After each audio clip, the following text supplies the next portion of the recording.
Hello and welcome to the Intermittent Fasting Gems with Jen podcast. I'm your host, Jen, a middle-aged Michigan mama, wife, and teacher who in 2021 stumbled upon this crazy cool thing called intermittent fasting. And before I knew it, I'd lost 46 pounds in 4 months and gained an incredible lifestyle filled with complete food freedom. If you're hungry for unique, no-nonsense fasting tips that actually work, you're in the right place. So whether you're walking the dog, folding that last load of laundry, or cruising to your 9 to 5, let's start fasting our way to freedom together.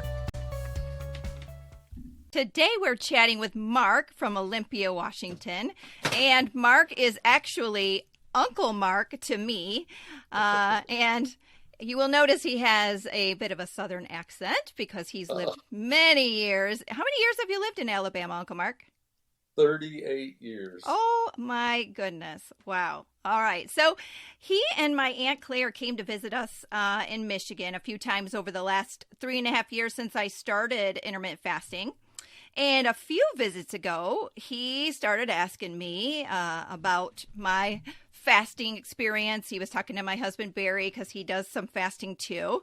He was looking to get rid of his belly fat. And once he got home, he joined my Facebook group and he got after it. So tell us a little bit about how you kind of got started with intermittent fasting. Okay. Well, like you said, after I visited, it kind of got me thinking about doing something. I've never been way overweight, but I've always had a little bit of a belly that I've always wished I could get rid of. And so I thought, oh, what the heck, I'll try something different. So I started started out, I was just not eating until 11 and eating between like 11 and 6.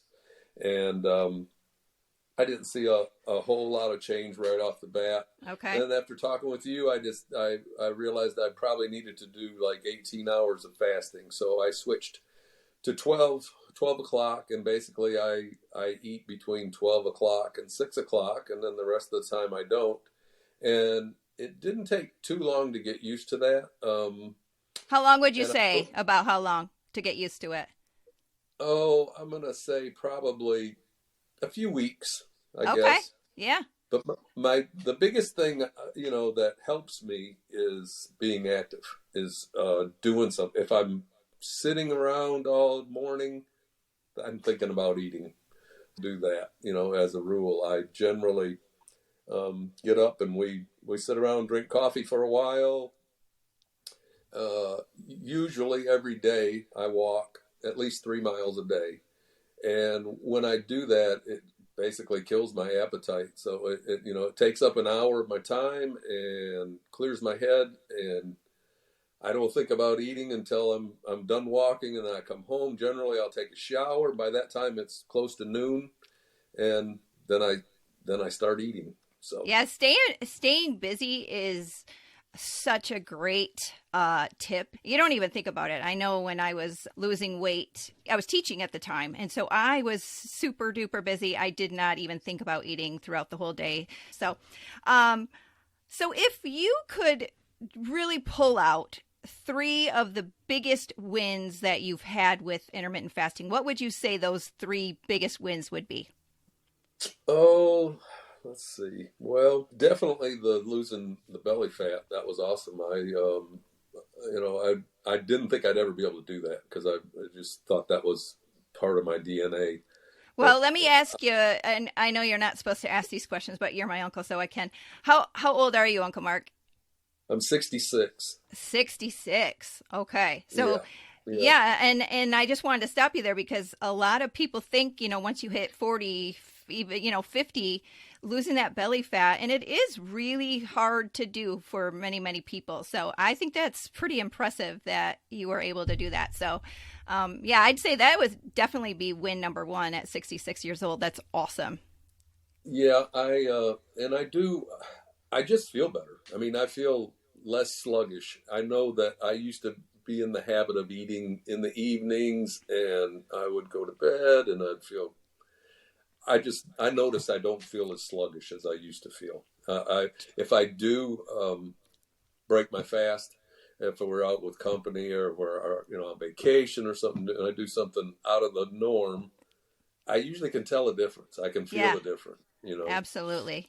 So, Yeah, I do think yeah. the energy and not having to, I was, especially being a teacher and getting home, and I mean, you're just exhausted by the end of the day, and 2, 3, 4 o'clock, and you feel like, when I was at school, I wanted to crawl under my desk and take a nap. But when I started fasting, I could not believe within 2 to 3 weeks, I did not have the urge to do that. And at the time, I was teaching PE. So I had 6 54-minute PE classes, and I had no problem, not even to a nap or anything like that, and ready to go until I went to bed. So, all right, I think that was 2. Do you have one more? Oh, one more. Well, I guess in a way, it's what's been a benefit to me is the fact that I drink a whole lot more water than I used to drink, and this stays by my side most of the time. I'm always in the mornings, like I say, I drink coffee and I drink water, and the evenings after 6, if I feel like I'm hungry, a lot of times it's habit more than anything, Sure. and I get a good tall glass of water and it's good enough. Yeah, that's So, awesome. So yeah. you said that when you started with a 16-8 schedule, so 16 hours of fasting, 8 hours of eating, and noticed that you weren't really losing much weight. So I think that's when I kind of said maybe you need to bump it up to 18. Right. And so 18, and it is really true. I didn't see any weight loss until I started fasting for a minimum of 18 hours too. I don't know if that has to do with age or what it is, but they say the magical fat burning hour happens around hour 18. And so I did notice a huge difference once I was fasting for longer too. So if you're doing 18-6, generally, like, what is your time frame? So you said you get up, you have your black coffee. Around what time do you take that first bite of food? It's usually right around noon. Yeah. Okay. Or sometimes, or a little later. It depends on what I'm doing. If I'm busy with something, sometimes it's 12:30, 1 o'clock before I eat. But as a rule, it's right around 12 o'clock. I'm ready to eat at 12. Yeah, I bet. So then you try to wrap it up around, I'm guessing, like around 6 o'clock then.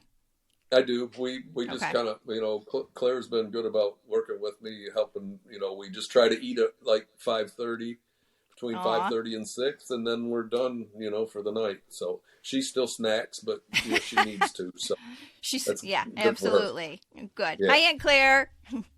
Do you just do anything fancy like with a fasting tracker, or you just keep the hours straight in your head I and just keep go it in from my there? head. Perfect. Yeah, and I'm kind of a routine type person. I love routines, and so that's my routine. I get up, I drink coffee, I walk, and I play music. I've got a studio upstairs that I go in and play my guitar for usually like an hour in the morning between walking Right. and eating. So that takes care of another hour, and then then it's time. Yeah, another great way to stay busy. So, all right. So, what would you say, Uncle Mark? What's your biggest challenge that you've had with intermittent fasting? Probably the biggest challenge is just being on vacation. Yeah. And being out of my element and having to adapt, because a lot of people don't understand or don't want to understand what you're doing. Yeah, you can get into a little bit of a judgy zone there. I totally get that. And you're right. They just don't understand. Yeah.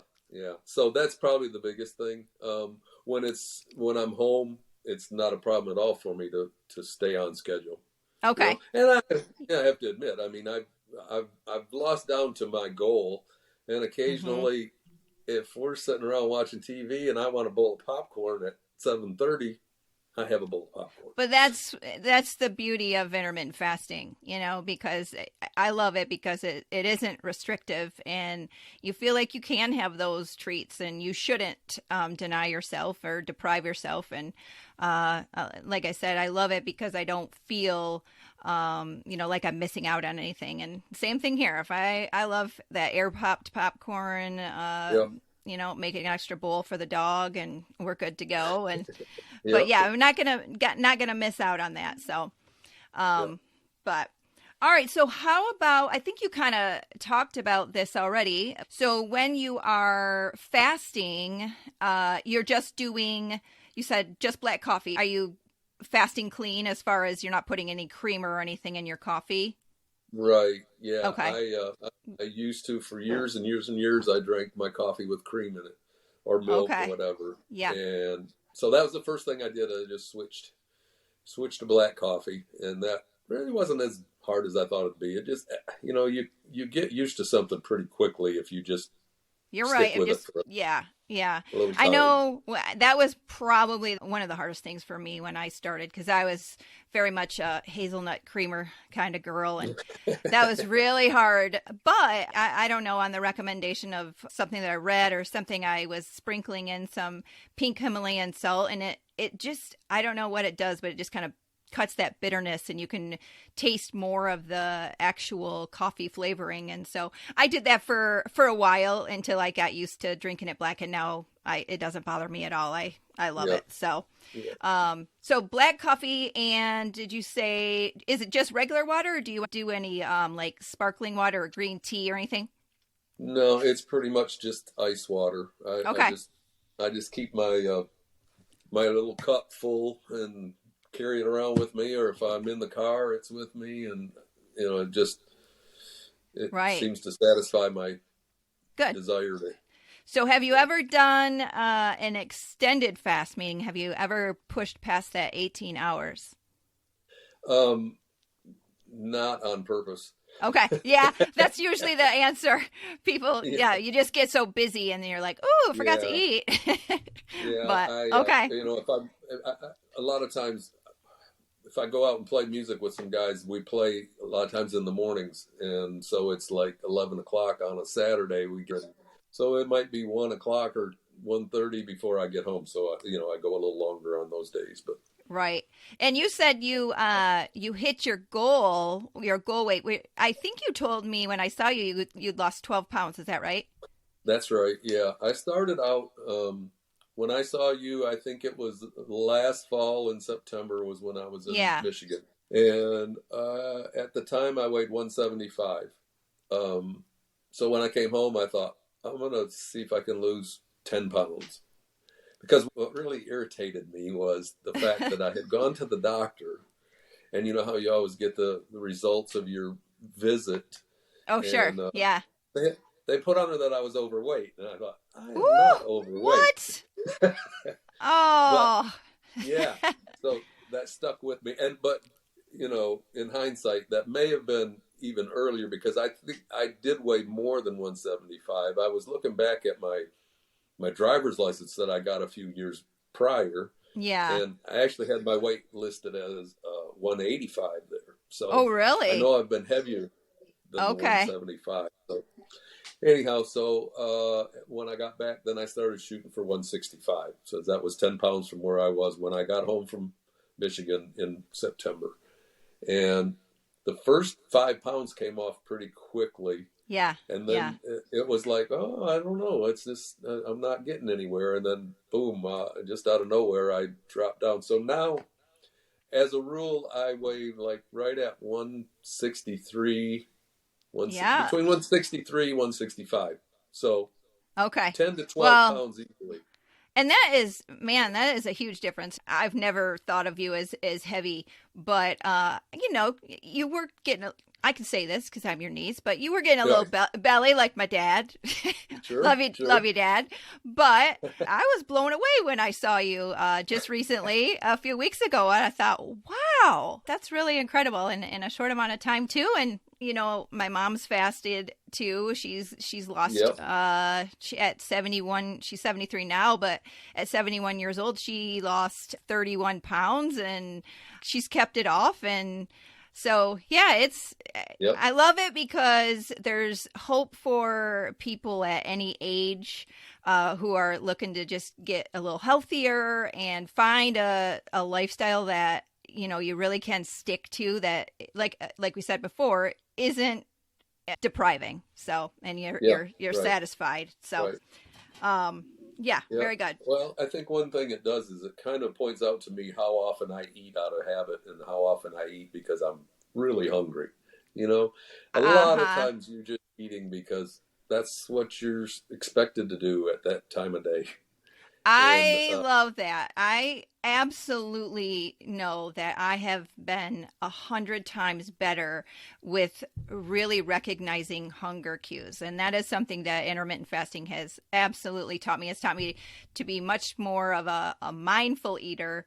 But like you said, to slow down and really ask yourself, okay, am I actually hungry or am I bored? exactly. And it Yeah. really does give you, I feel like my relationship with food has improved immensely just by listening to my body, and like you said, listening to those actual like hunger cues and recognizing, being able to teach yourself and recognize the difference between Yeah. whether you're and there are times when I'm like, ooh, I'm a lot hungrier. I usually don't break my fast until about 4 o'clock, and sometimes it can be 2-3 o'clock.